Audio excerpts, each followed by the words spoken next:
এটা হয় স্যার খারাপ ভার্টিক্যাল। ভার্টিক্যাল হওয়ার কারণে এটা কি হচ্ছে সার্ভো মোটর যেভাবে টানে, টানার কারণে এটা গলে যায়, এই গলে বাকি চেম্বারে চলে যায়, বাকি চেম্বার থেকে সার্ভো মোটর দিয়ে এই জন্য কভারটা হিসেবে বের হয়ে যায়। তো সিসিআর আর ইউসিআরের মধ্যে পার্থক্যটা হচ্ছে এই ইউসিআরের কভার অনুযায়ী যেমন হাতে খাটা খাটা দাগ আছে না, এরকম দাগ থাকে। তো সেক্ষেত্রে আপনি যদি স্ক্র্যাপ বা কোনো কিছু দেখান তাহলে ওই কাটা কাটা দাগের থেকে লাইন কেটে যাবে। আর সিসিআরের রড জগতে এটা হবে একটু কালচে বলে, আর এটা হচ্ছে গোল্ডেন বলে, ঠিক আছে, একদম উজ্জ্বল বলে।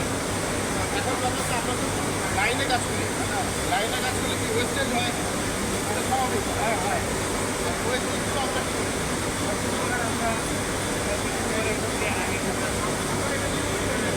এটা ইউজ করি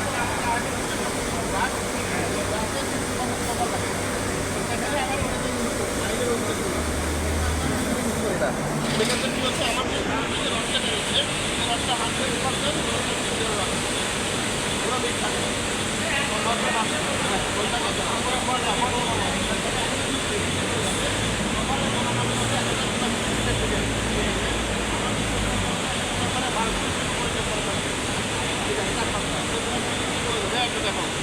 স্যার এই মতো এই মাত্র দিছো? জি।